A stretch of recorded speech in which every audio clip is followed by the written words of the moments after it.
мал тараза Бишкекке сокулукка кетти. Бул тараза 2 тонналык, узуну 2 метр, туурасы 1 метр. Бийиктиги 1,20. Бул жанагындай чоң жылкылар үчүн, койлорго деле кете берет. Универсалный тараза. 2 тоннага чейин эмне тартсаңыздар деле боло берет.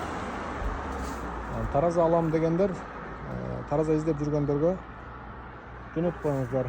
Кыргызстандын бүт булуң бурчуна чейин ошол мал тараза, портер тараза, автовестерди Кыргызстан боюнча доставкасы менен кылып салып атабыз туугандар.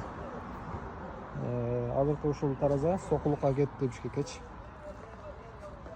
Гарантиясы бар. Эч кандай иштеткенде кыйынчылык болбойт, бүт баардыгын көргөзүп беребиз.